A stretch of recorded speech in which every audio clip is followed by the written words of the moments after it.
Fizemos um testezinho.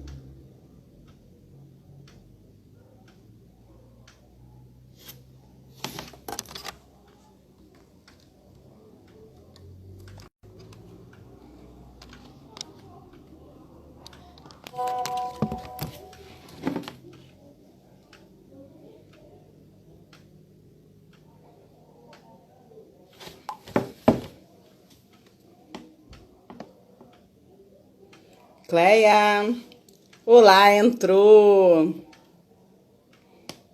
Tô só aguardando ela para começar.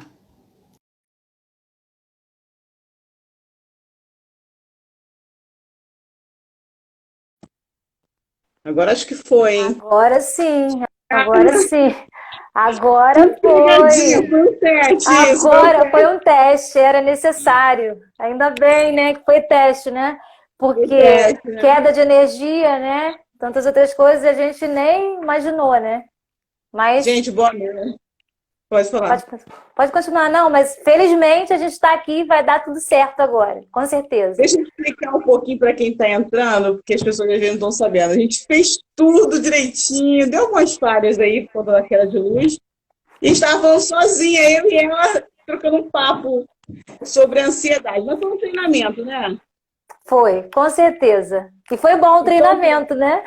foi um bom treinamento.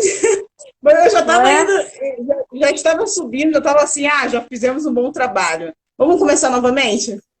Vamos Vamos, sobre vamos, com certeza. ansiedade? Vamos, vamos. Então, pode nos explicar um pouquinho sobre a ansiedade, esse grande mal que está assolando as pessoas, principalmente por causa da pandemia? Pode falar, Cléber. Posso sim. A priori, eu quero primeiro falar, né, com relação ao nosso post, que foi colocado lá, a doutora Cleia, né, e a gente sabe que no nosso conselho eles não permitem que seja usado esse título para uma pessoa que não tem o doutorado. Pode ser utilizado para fisioterapeuta, para nutricionista, os médicos utilizam, advogados utilizam, mas o nosso conselho em si não permite. Então, assim, a gente quer deixar claro aqui, né, que eu sou psicóloga, no momento psicóloga Cleia, eu faço uma pós-graduação em TCC e faço uma pós-graduação em psicopedagogia. Sou pós-graduanda nessas duas áreas e formada, né, sou graduada em psicologia. E tenho feito um trabalho que tem tido um ótimo resultado com relação à ansiedade, depressão, tendência suicida. Tem sido muito bom, os pacientes têm tido um resultado assim espetacular e tem me deixado assim muito feliz e surpresa com tudo que tem acontecido, tá? E assim, Legal. com relação, pode falar, quer falar alguma coisa? Não, não, pode continuar sobre a Não? ansiedade. É que eu sou Tá, ansiosa, como você viu, né? Eu sou bem entendi. ansiosa, então tem que me conter um pouquinho às vezes. Vamos lá, Sei. essa terapia vai ser essa dica sobre a ansiedade, explicar os sintomas, vai servir para mim também. Então, vamos lá? Sim. Vamos sim. E com relação ao transtorno de ansiedade, ele é caracterizado pela ansiedade e o medo, mas isso em excesso. É algo que não é normal, porque a gente tem ansiedade normal, que é algo que me ajuda no dia a dia, com planejamento. Se eu tenho um projeto para o futuro, eu vou lá e faço uma anotação, e eu quero chegar em determinado lugar e eu preciso de um planejamento para aquilo. Então, na verdade, é uma preocupação para que eu consiga atingir meu objetivo, as minhas metas. Então, é uma ansiedade que é algo normal, faz parte para que eu tenha um bom desempenho e consiga alcançar meu objetivo. Mas Sei. ela se torna patológica quando ela começa a vir em excesso e começa a me dar prejuízo no meu dia a dia. Ela começa a me paralisar, ela começa a trazer sintomas no meu corpo e ela faz com que eu não consiga alcançar os meus objetivos. E ela também é caracterizada pelo medo. O medo é algo que é normal no nosso organismo, porque o medo ele faz com que eu me prepare para me proteger, né? Só que na ansiedade, esse medo ele vem de uma memória emocional. E essa memória emocional pode ser também, né, algo que seja cognitivo, mas a priori vem de uma memória emocional e essa memória emocional ela faz com que o meu corpo traga uma resposta, né, que é o medo, né? E quando ele se sente ameaçado, e aí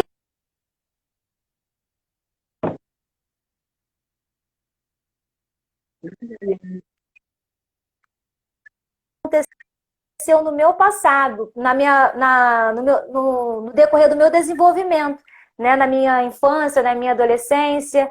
E aí, com isso, eu vou desenvolvendo esse transtorno e na minha vida eu posso ter esse medo, e não de uma forma funcional, mas de uma forma disfuncional, né? Que pode acarretar nesse prejuízo. E aí eu começo a apresentar crises de ansiedade recorrentes, eu começo a ter medos recorrentes e algo que é totalmente distorcido da realidade que eu estou vivendo no momento. Eu estou ali em uma situação que não condiz com aquilo que é real, né? E aí aquela memória emocional vem e faz com que eu tenha uma resposta que é totalmente desproporcional à realidade.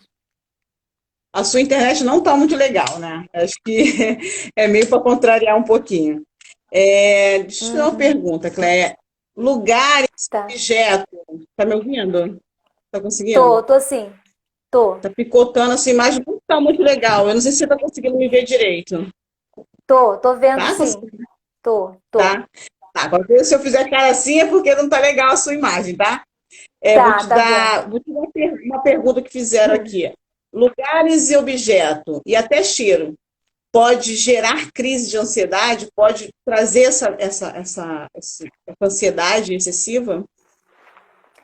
Olha, como eu falei anteriormente, a memória emocional, ela pode estar relacionada a uma voz que foi um pouco mais alta, uma voz um pouco mais agressiva, um tom de voz, entendeu? Ela pode estar relacionada a uma multidão, uma pessoa no meio da multidão, algo aconteceu. Então, uma multidão pode sim desencadear uma crise de ansiedade. Um objeto que traga à tona essa memória emocional e é algo que a pessoa em si não consegue identificar com aquilo que aconteceu, porque na verdade essa memória é inconsciente. Ela não vem cognição, não há um pensamento com relação àquele fato que aconteceu sendo associado ao momento. É como se a pessoa ela tem aquela crise e às vezes até no consultório a gente pergunta se aconteceu algo, ela fala, não, eu estava assim, de repente começou a crise, eu não sei o que aconteceu. Porque na verdade o inconsciente dela, essa memória emocional está gravada ali. A gente tem uma área no cérebro que é o sistema límbico, e no sistema límbico a gente tem a amígdala, e lá fica gravada a memória emocional.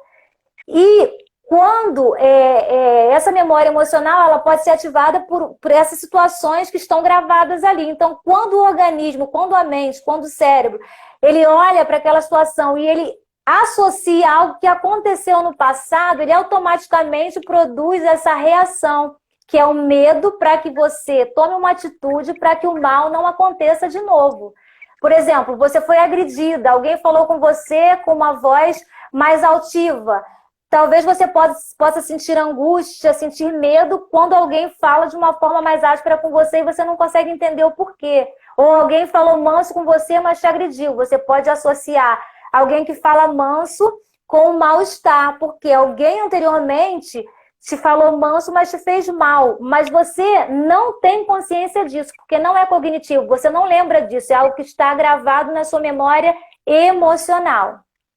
Entendeu? Então, respondendo a sua pergunta, é possível sim que um objeto, que uma multidão, que uma situação traga à tona uma crise de ansiedade por conta da memória emocional. Entendi. Essa pergunta é do meu esposo. A ansiedade pode ser contagiosa? Ele falou isso brincando comigo, porque ele falou que eu sou tão ansiosa que ele está acabando ficando ansioso. Pode passar isso para o filho, para alguém do trabalho, ou então até para o esposo mesmo, para a namorada da pessoa? Pode acontecer isso? A ansiedade, a gente sabe que ela pode ser genética, né? Uma pessoa que os pais são, alguém na família, né? Pode ser que a pessoa desenvolva na genética, mas ela também pode ser aprendida, né? Você conviver com pessoas ansiosas, né? Você ser cobrado demais pode ser que desenvolva, assim, um quadro de ansiedade. Aí você não é uma pessoa ansiosa, mas de repente uma pessoa começa a se preocupar excessivamente com o futuro do seu lado, começa a te cobrar demais com relação às metas futuras e você se sente pressionado. Posteriormente, você pode sim desenvolver um transtorno de ansiedade. Eu sorri porque eu tô lembrando da minha filha. Ela tá pensando assim, sou eu. É possível sentir dores físicas, assim, a pessoa sentir mesmo sintomas da ansiedade, até mesmo como um alerta, você poderia explicar alguns sintomas que a pessoa pode entender assim, pô, eu tô passando por um quadro de ansiedade. Tem como identificar isso? A psicologia Sim, identifica isso? geralmente, quando a pessoa tem uma crise de ansiedade, ela pode, às vezes ela está calma, como eu falei antes, né? E ela chega no consultório e ela fala, como eu disse, nossa, não tinha nada, não estava acontecendo nada, e de repente eu comecei a sentir, meu coração disparou, eu comecei a suar, minha mão começou a ficar trêmula, eu tive dores de cabeça, meu estômago doeu, são vários sintomas que podem acontecer. E geralmente, às vezes, a pessoa não consegue associar esses sintomas e a princípio, geralmente, as pessoas procuram um atendimento médico. E elas vão parar em UPA, numa emergência, achando que estão tendo um ataque, né? E aí chega lá, o médico identifica como um transtorno de ansiedade e encaminha ele para um tratamento psiquiátrico e um acompanhamento psicoterápico. Então, geralmente, acontece isso. E esses são os sintomas. Pode acontecer, entre outros, uma crise de ansiedade. Uma das pessoas que mandaram pergunta, quer dizer, na verdade, ela mandou o que ela está sentindo. Eu tenho medo de tudo, fico imaginando várias coisas negativas, e por isso fico com a boca seca, palpitações, dores nas costas, chego a pensar que estou doente. Será que é ansiedade?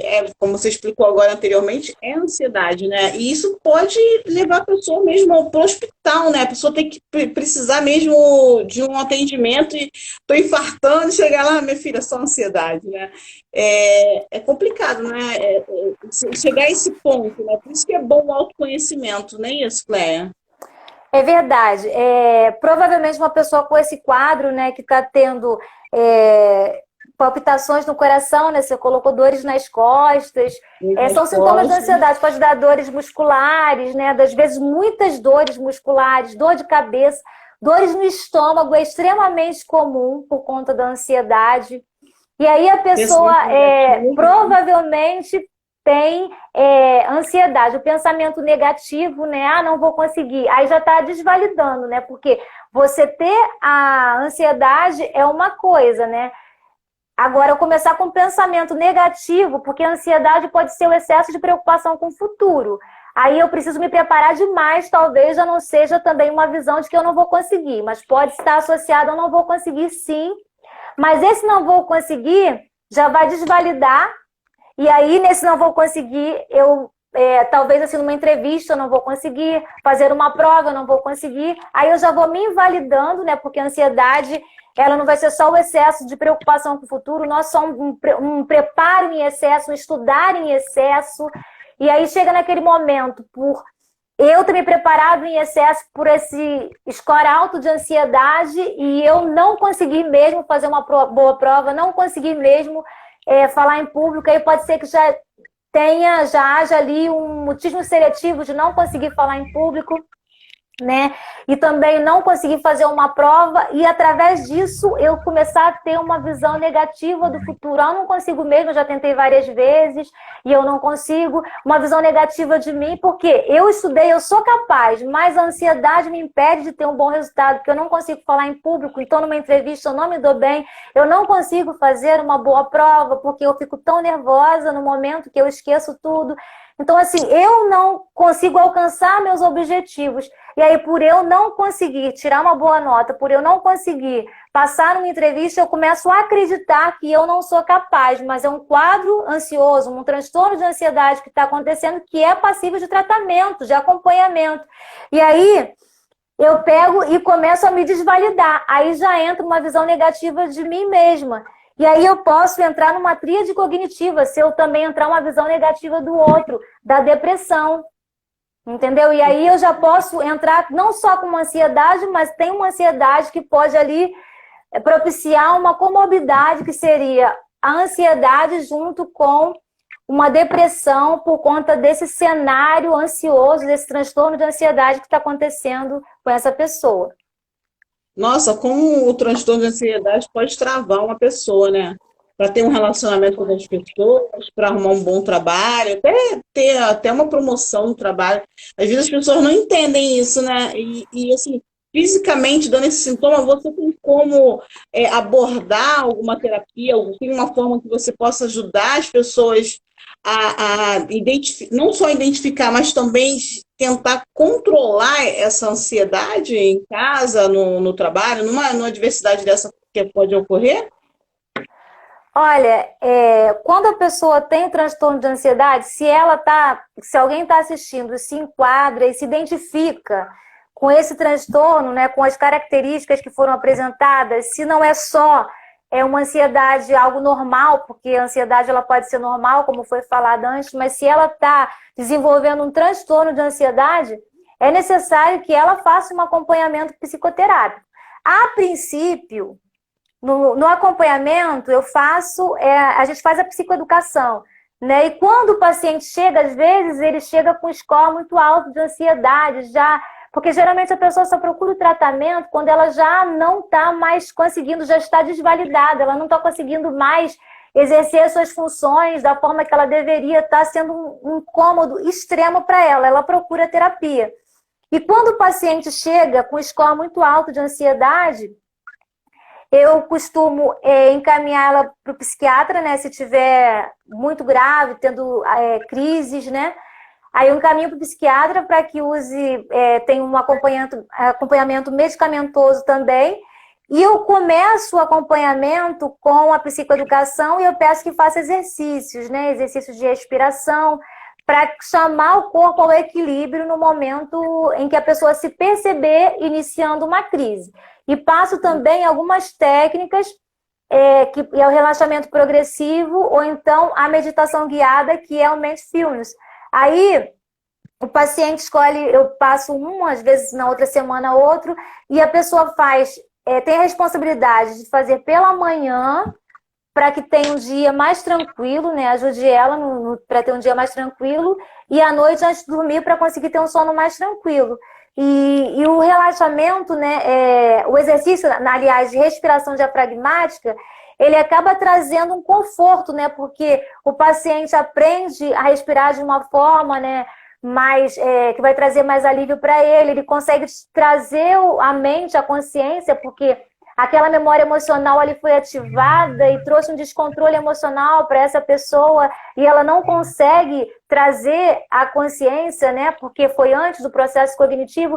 E aí ela vem, começa a fazer essa respiração, foca na respiração e aí ela desfoca daquela crise e ela começa a trazer o organismo dela ao equilíbrio novamente. E aí o medo vai passando e a crise vai passando. Então eu trago essa orientação. E é necessário que seja feito o acompanhamento, porque a gente vai descobrir, né? Eu trabalho com a terapia do esquema.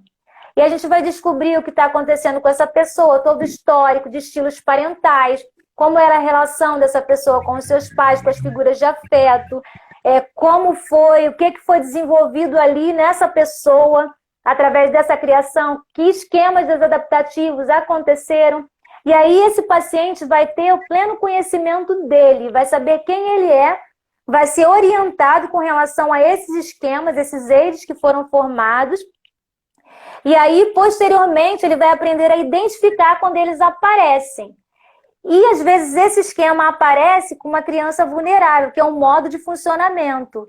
E essa criança vulnerável aparece, às vezes, e vem agressiva depois, que é uma resposta, às vezes, do medo. A criança vulnerável apareceu, a memória emocional que eu falei antes, que acontece no sistema límbico ali, né, na amígdala, tá ali gravado. Então, aquela criança vulnerável apareceu, que foi ofendida, que foi maltratada, né, que escutou uma voz mansa, como a gente disse antes, mas que trouxe os maus tratos. Ela escuta uma voz mansa agora e sente aquela sensação ruim. Aí o paciente aprende a identificar essa sensação ruim com algo que aconteceu, que ele nem lembrava mais, ele começa a se conhecer, ele sabe que é o Wade que está sendo acionado, e aí ele aprende que ele é adulto saudável, e que a criança agressiva, que às vezes aparece, muitos usam o modo da criança agressiva para proteger essa criança que se sentiu maltratada na infância e agridem as pessoas. E aí depois ela fala assim, quando ela vem o raciocínio, nossa, por que eu agi assim com aquela pessoa? Eu não precisava ter sido tão grosseira com aquela pessoa.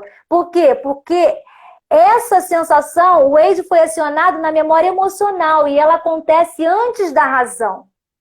Não houve um raciocínio lógico, ali não houve um raciocínio para que essa pessoa pensasse que ela não deveria agir daquela forma. Foi algo automático, é muito rápido esse processo da memória emocional, da memória que aconteceu, né, que está gravado no inconsciente. Então, assim, a gente trabalha para que a pessoa comece a reconhecer. Aí, automaticamente, ela começa a reconhecer que é o Wade. Sentiu uma sensação, medo, aí ela começa a associar, não é meu esquema tal, é o esquema tal. E aí ela começa a botar o adulto saudável para funcionar e a dar uma resposta mais saudável para essa criança que se sentiu vulnerável. Não está acontecendo de novo, aí ela começa a chamar o corpo ao equilíbrio. E aí, conforme ela vai trazendo respostas diferentes, no decorrer de várias vezes, onde acontece o Wade acionado, né? Automaticamente ela vai mudando o comportamento dela. E aí se torna algo comum, e aí ela para de apresentar aquelas crises, aquelas situações, a criança agressiva diminui a aparição, né, da agressividade, porque a criança agressiva foi controlada, a criança vulnerável já tem um adulto que cuida dela, não precisa mais da figura de afeto que maltratou, ela mesma pode cuidar de si, aí a pessoa aprende a cuidar dela mesma. E na terapia do esquema, ela vai aprender a se cuidar, a cuidar dela, a ser suficiente para ela ser o seu próprio terapeuta com o tempo. Deixa eu só dar uma explicação, porque você está falando a parte técnica da psicologia, e eu, como ouvinte da explicação, a criança que você diz é a criança minha interior, né? É algo que ficou mal resolvido na minha infância, algo que não foi controlado, algum trauma, algum medo que não foi observado pelos meus pais e que vem à tona nesses momentos de explosão, de ansiedade, de medo, né, que me trava, no caso. É isso que você quis dizer, né? Então, sobre essa criança. Porque eu a criança... Tá. Entendi. Na psicologia, tá, eu vou explicar. Eu trabalho com a terapia do esquema. Eu não sou especialista ainda, um dia eu vou ser, mas eu trabalho com ela, né? Eu posso trabalhar com a abordagem que eu quiser, desde que eu estude, né, e que eu consiga, né, trazer um bom trabalho com relação a isso. E por acaso assim, você faz, né? Tem tido bom resultado, e eu estou muito feliz com isso. Assim, são modos de enfrentamento, né? Modos que são usados, né? E a criança vulnerável é aquela criança... Quando a gente era criança, nós tivemos situações que fizeram com que a gente se sentisse vulnerável, sem o cuidado, sem o afeto que a gente precisava dos pais. Às vezes a gente precisava que o pai trouxesse aquele acolhimento, o pai não trouxe um grito, trouxe uma surra, trouxe algo que eu achava injusto como criança, eu não podia me defender, então eu fiquei vulnerável naquela situação, entendeu? Okay. E talvez naquela situação eu senti medo, eu senti angústia. E aí, quando a gente se torna adulto, a memória emocional ficou gravada, que era o que eu estava explicando anteriormente. Ficou na amígdala gravada, aquela situação. E às vezes ela vem à tona antes da cognição. Então eu não consigo associar, por exemplo, meu pai foi agressivo e ele gritava, ele falava, o tom de voz dele mudava. Então quando eu escuto alguém fala comigo de uma forma agressiva, automaticamente eu sinto uma angústia aqui dentro de mim. E quando vem essa sensação, eu já respondo com agressividade. Por que você está falando assim comigo? Já fico agressiva. E talvez... Entendeu? Porque a criança vulnerável que foi atacada lá quando eu era criança, ela apareceu nessa memória que está gravada na minha mente, entendeu? Inconsciente. Eu não sei, porque não passou pela cognição, que aquilo está associado ao estilo parental, à forma como meus pais me criaram. Eu não consigo associar porque não passou na cognição, não pensei sobre isso, foi antes, é muito rápido. Aí eu pego e sou agressiva e depois eu falo assim, nossa, por que eu falei assim com a pessoa? Não tinha necessidade de eu agir. Os pacientes às vezes falam isso conosco. Não tinha necessidade de eu agir assim, eu tenho sido muito agressiva. E aí, nesse acompanhamento, a gente ajuda a pessoa a fazer com que o modo adulto saudável cuide da criança que está vulnerável, aquela que aparece, porque ela fica aparecendo. Por isso que a pessoa se torna agressiva.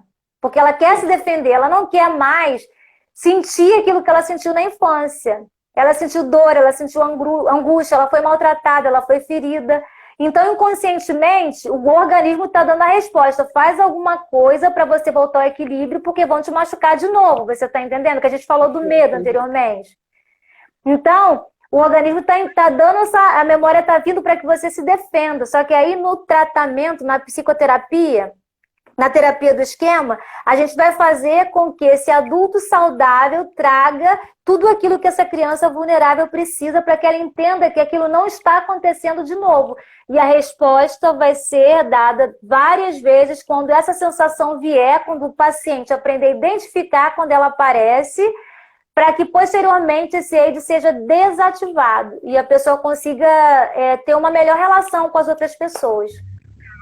Eu primeiro vou te explorar, quer dizer, depois eu vou te explorar. Antes eu vou pegar um gancho com relação a isso, porque às vezes as pessoas pensam que os pais bons, pais, uma família saudável, mas às vezes a forma que a outra recebe, né, a gente não falha, porque a gente erra, não tem cartilha para criar filho, né?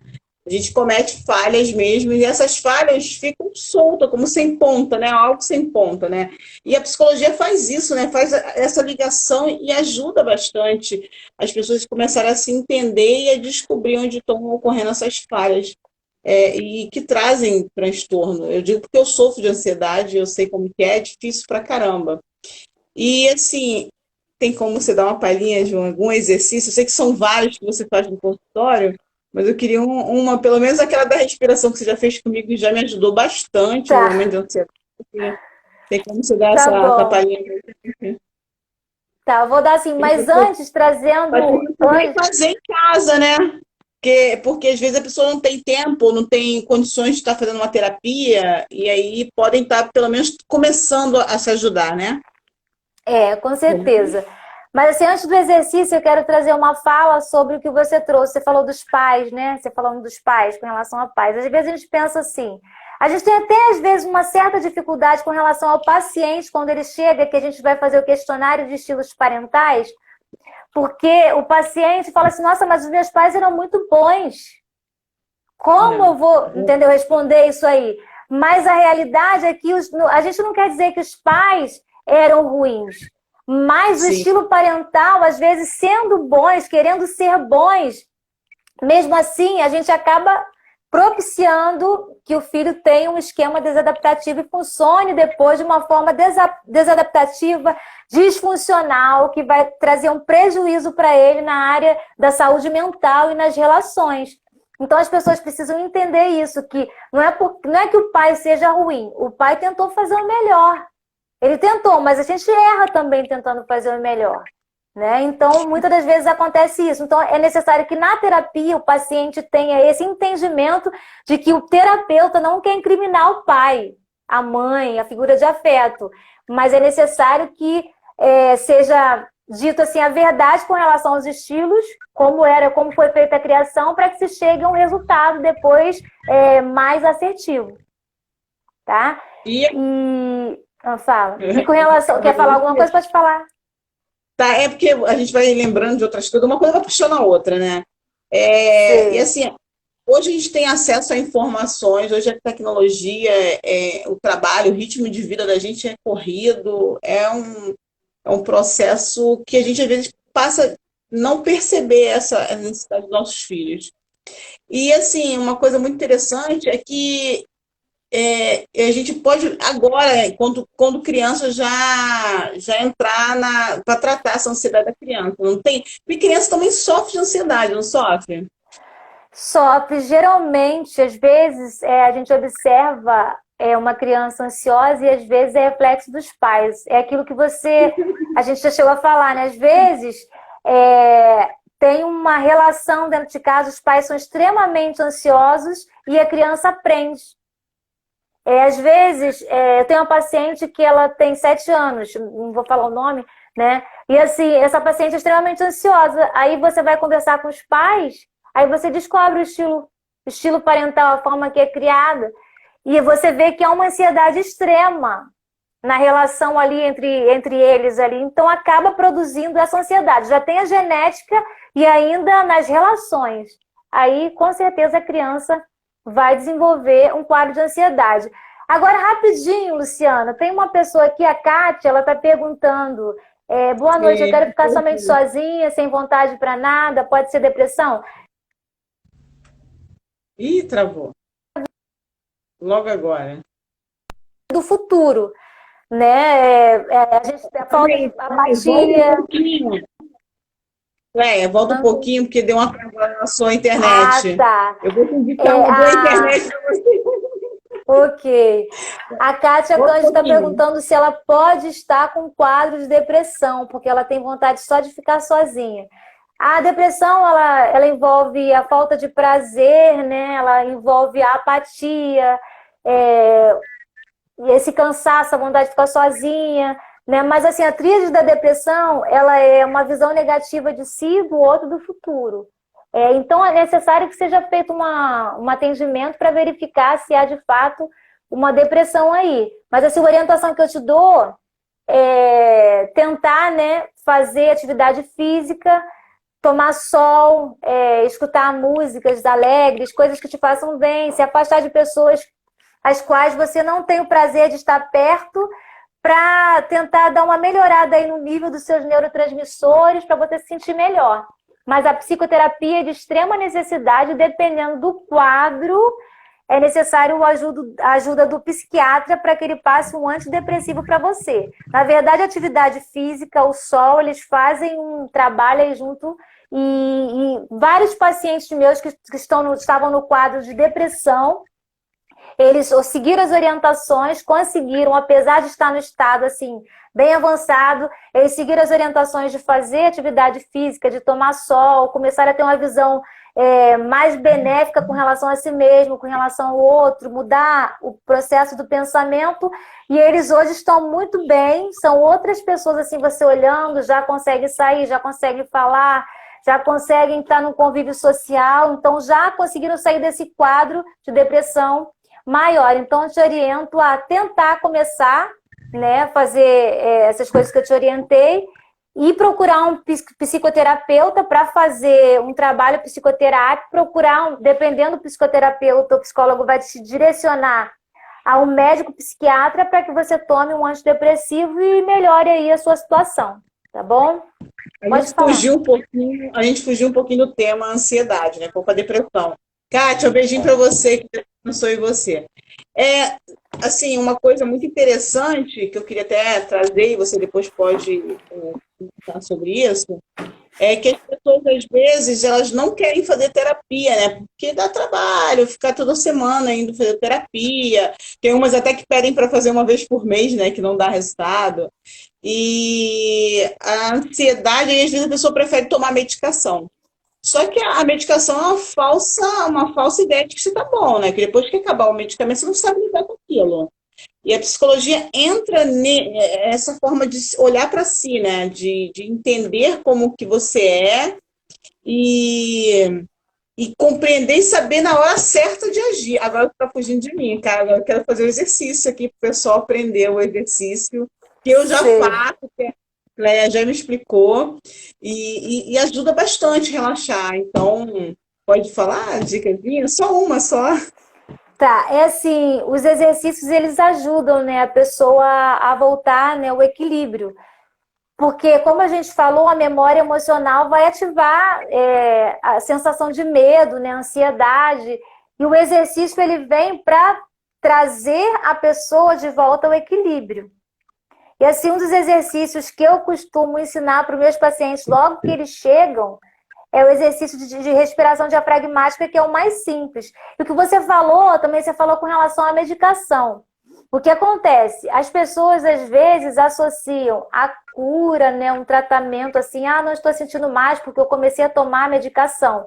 Aí o que acontece? Ela toma a medicação por um tempo e essa medicação, com um determinado tempo, para de fazer efeito.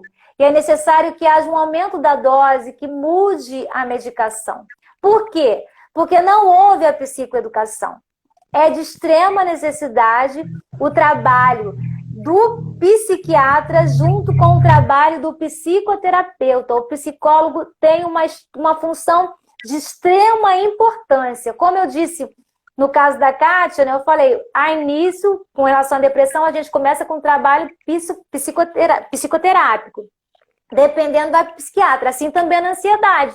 A gente começa com um trabalho psicoterápico, sendo necessário ali que ele seja encaminhado para o psiquiatra, ele vai para o psiquiatra, porque dependendo das crises de ansiedade que está acontecendo com a pessoa, ela está invalidada, eu tenho que encaminhá-la para o psiquiatra e aí ela vai tomar medicação, mas ela tem que ter consciência de que ela não pode acreditar que a cura dela vem pelo remédio. Ela precisa aprender a funcionar de uma forma mais saudável e adaptativa.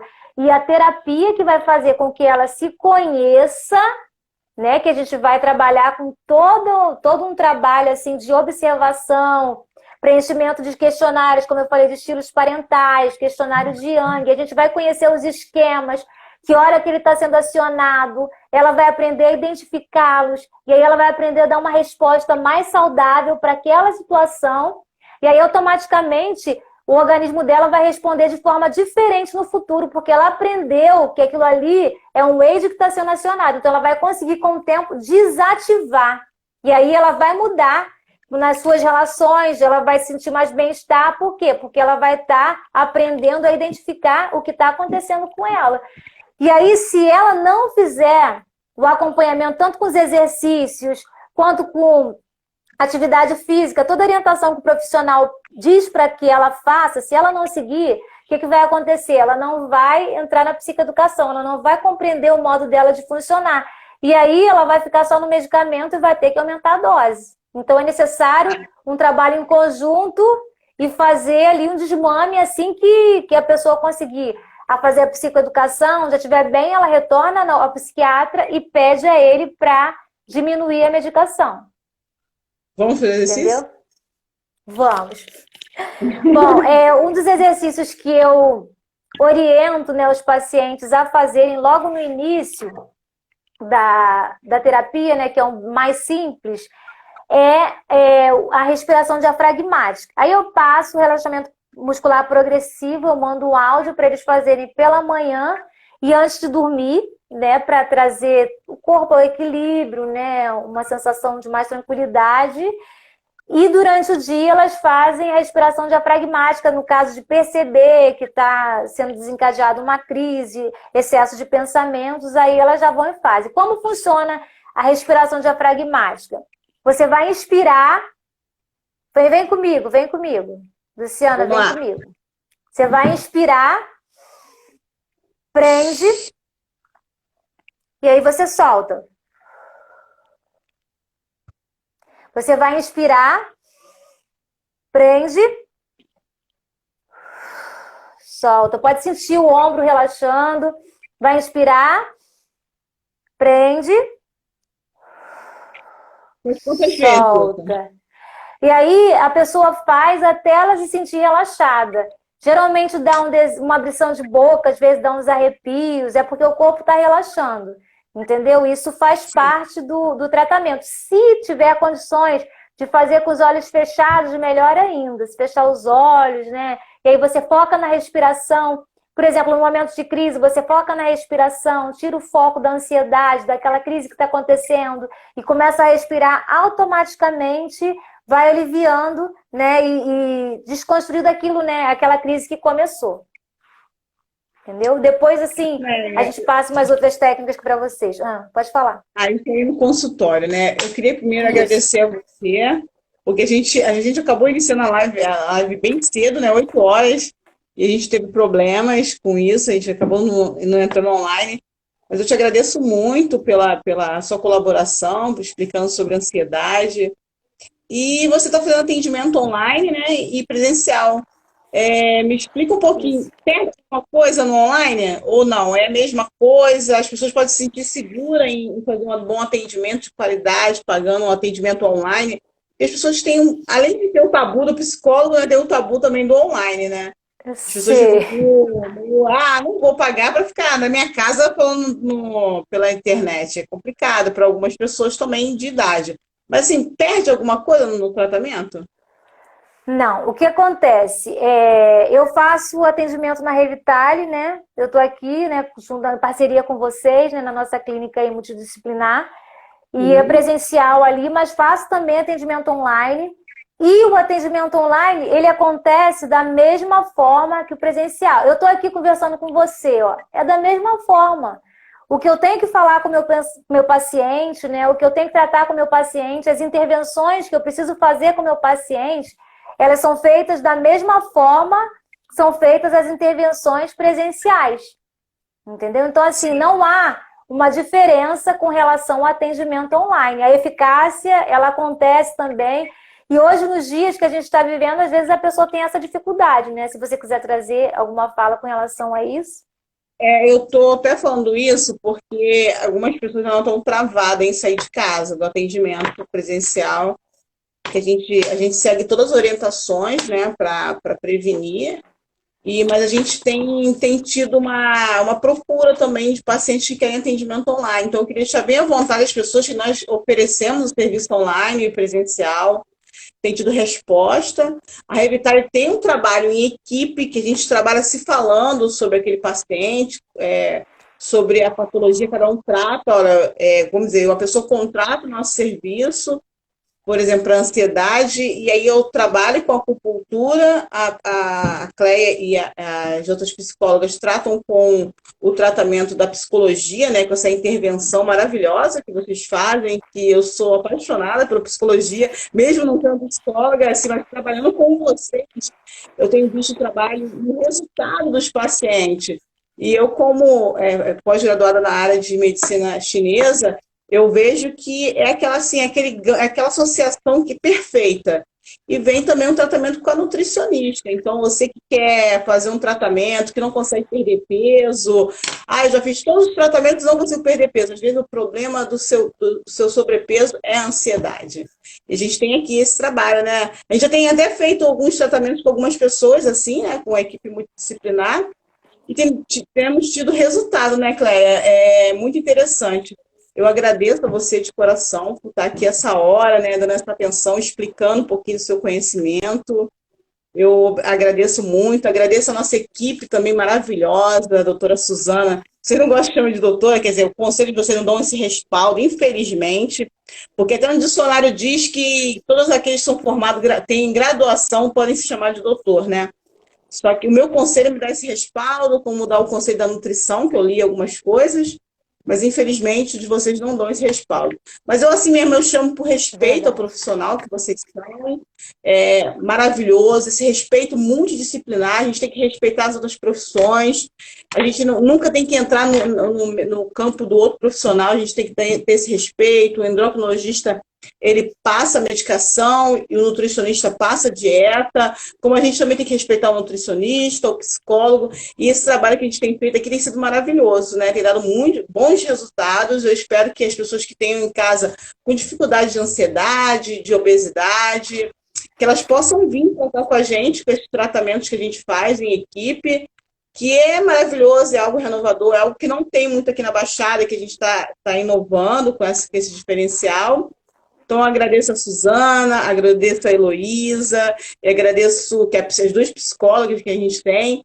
Agradeço também a doutora Érica Costa, eu agradeço também a Carmen, pessoas assim que trabalham com amor profissional, tem aquele carinho todo especial e um diferencial. Muito obrigada. E também agradeço ao nosso coach, Rafael, se alguém precisar de uma consulta com ele, assim, ele dá altas dicas de como abrir o primeiro consultório, como você lidar com a gestão.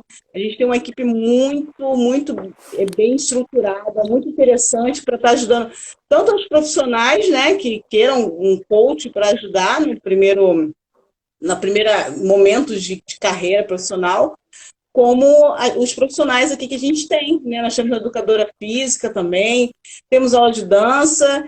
Eu agradeço novamente você, que a gente possa estar fazendo mais outras lives. A gente já tem até algumas programadas, né, sobre obesidade e ansiedade, que elas andam juntinhas, né? A pessoa acaba, se eu quiser até falar um pouquinho sobre isso, despejando a ansiedade no alimento, e acaba ganhando peso, um sobrepeso, e não consegue fazer dieta de maneira alguma, porque não tem disciplina, né? A pessoa ansiosa não consegue. Você pode falar só um pouquinho sobre isso, prometendo já para a próxima live que a gente vai ter, sobre a obesidade? Na verdade, a gente faz um trabalho de autoconhecimento, né? A gente leva a pessoa ao autoconhecimento.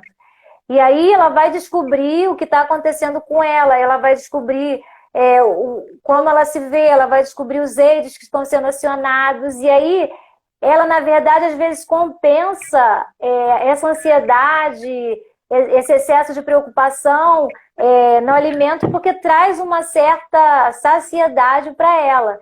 Mas aí a gente faz um acompanhamento para analisar de fato o que está acontecendo, para que ela possa aprender esse autocontrole, né? E para consiga, de fato, fazer um planejamento, um foco, porque às vezes a pessoa que tem ansiedade não consegue ter um foco e executar aquilo ali, né, direitinho, fazer o acompanhamento com a nutricionista de uma forma correta para que ela consiga, com a saúde mental que ela está adquirindo ali, dar continuidade ao tratamento e entrar no processo de emagrecimento.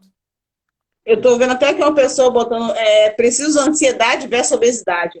É uma batalha, porque eu vejo pessoas falando assim, eu não consigo perder peso, eu não consigo seguir uma dieta, eu tomo medicação, eu fiz exercício, eu não consigo perder peso. Quando eu vejo, eu estou de cara no bolo. Eu posso falar que sou assim, eu sou uma pessoa ansiosa, já estou começando o processo de tratamento com a doutora Érica Costa. Nós temos a Carmen também, uma excelente profissional, que ela tem um serviço de alimentação para quem não consegue, a vida é muito corrida, não consegue fazer uma alimentação saudável, ela fornece esse material para a gente maravilhoso, é uma delícia. E assim, a gente tem tudo para a gente dar certo com essa terapia em grupo, porque tem dado resultado. A gente já tem tido uma experiência com alguns pacientes e temos obtido um bom resultado. E a gente agradece a você que faz parte disso, você com o seu trabalho maravilhoso, o seu carinho tão especial com o paciente. Sabe, está sempre pronta para ajudar. A gente fez até o nosso projeto social, né, que foi um sucesso, um monte de pessoas se inscreveram e a gente já escolheu. Em breve nós vamos estar anunciando aqui o nome das pessoas que foram contemplados com essa gratuidade.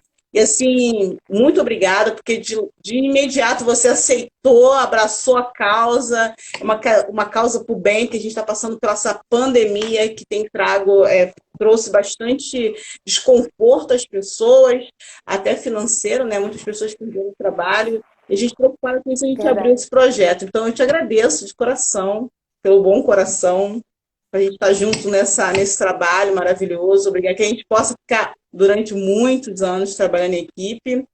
Obrigada de coração, obrigada ao Rafael, a doutora Suzana, a doutora Érica Costa, a doutora Carmen, todos vocês moram dentro do meu coração. Muito obrigada, foi uma equipe de excelência. Vem vocês aí, ó, que estão aí botando respostinha de ansiedade, ó, pergunta de ansiedade, manda pra gente aqui, vem aqui, faz uma visita, que vocês vão gostar da equipe. A equipe é maravilhosa. Né? Eu sou meio suspeita, né? Mas pode vir fazer o teste só. Né, doutora? Olha, isso, com certeza. Esse conselho, você tem que assim, mudar isso, né? Tem que não, mudar aí... tem, né? Mas, assim, foi maravilhoso, assim, ter essa oportunidade de falar, né? De trabalhar com a Revitale, de ter essa oportunidade de hoje, trazer um pouco do meu conhecimento, né, daquilo que eu tenho muito para aprender ainda, né, mas assim, é algo que eu amo, psicologia é algo que eu amo, e o meu trabalho tem sido um trabalho de ênfase, que tem dado resultado na vida dos meus pacientes com relação à ansiedade, tem sido maravilhoso, e assim, tem sido prazeroso estar com vocês aí na Revitale. E assim, eu convido as pessoas que estão assistindo, não só as que estão assistindo, mas a passarem para frente as orientações que foram dadas aí, aqui, né? E a procurarem, né? Liguem para a Revitale, pega o telefone aí, você se enquadrou, você se percebeu aqui nas dicas que a gente deu, no que foi falado, você vê nesse momento que você precisa de um acompanhamento psicoterápico, entre em contato, alguém na sua casa precisa, um filho seu está precisando, entre em contato que a gente faz esse atendimento, né? Eu vou estar lá, a doutora Suzana está lá, a doutora Heloísa está lá, então a gente vai fazer esse trabalho psicoterápico, se for necessário, a gente vai... Travou. Eu não travei, não, hein? Só a doutora Cléia que travou. Bem, eu acho que não vai voltar mais. Eu vou dar como encerrada aqui a nossa live. Eu espero vocês na próxima. Nós vamos estar entrando nesse assunto sobre obesidade e ansiedade. Caiu voltou, aqui. né? Voltou agora. Eu estava falando, vocês conseguiram escutar o que eu falei? Vocês conseguiram escutar? Depende de como eu falo. Como eu sou ansiosa, eu não paro, já fui logo falando, né? Tem que fazer mais terapia. Entendi. É muito importante, né? Mas a gente vai estar entrando mais em lives aqui para poder estar explicando direitinho, porque o acesso à informação a gente tem, né? A gente pode ter esse acesso hoje mais do que antes, mas essas lives ajudam muito as pessoas a entenderem como elas são e como... Porque às vezes o problema meu é o mesmo do que está ali do outro lado, né?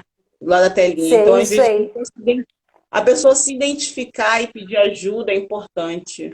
A gente está em um projeto bom de informações, a gente vai estar trazendo outros profissionais para estar falando sobre depressão, sobre suicídio, que são temas bem, bem complicados de se falar e é um tema muito atual, né? E assim, a gente tem a pandemia para dar esse disparo, né? Tem dado esse start, tem ligado esse start assim, para as pessoas terem essas complexidades, né? Então, muito obrigada. Verdade. Sim, eu quero agradecer minhas colegas, né, que estão aí assistindo a live. Eu também amo vocês, é um prazer para mim estar aqui falando, ter vocês aqui, minha prima, né, as pessoas que eu amo, né, que assistiram, minha amiga da pós-graduação, Elaine, que assistiu aí. Nossa, eu quero agradecer muitíssimo, eu estou muito feliz, né, por essa oportunidade. Eu estava falando, né, quando bloqueou, né, quando o sistema, a rede ficou ruim, estava falando que a gente tem um trabalho não só com a psicologia, a gente tem um trabalho multiprofissional e a gente trabalha em conjunto, tem sido um trabalho, como você disse, que tem dado resultado, e a gente está aqui, disponível, com amor para cuidar de você, para te ajudar a trazer um bem-estar para você e para a sua saúde mental, tá? Conte comigo, conta com a Revitale, conta com as doutoras, tá? Conta com as psicólogas, a gente está aqui para ajudar você. A gente está junto, a Deus. Isso aí. Minha bateria já está acabando por causa da experimental aí que a gente fez antes. Mas muito obrigada. Obrigada a todos que participaram, aos amigos e as pessoas que estão dando esse apoio para a gente. Porque não é fácil não, tá? Tá aqui na frente da telinha e falando. Por mais que sejam pessoas todas queridas, é complicado. Tá bom, Cléia? Fica com Deus, tá? Deus te abençoe. E muito sucesso mesmo, né? É tudo que a gente quer, fazer sucesso com amor e dar o melhor da gente como profissional. Tá bom? Fica com Deus.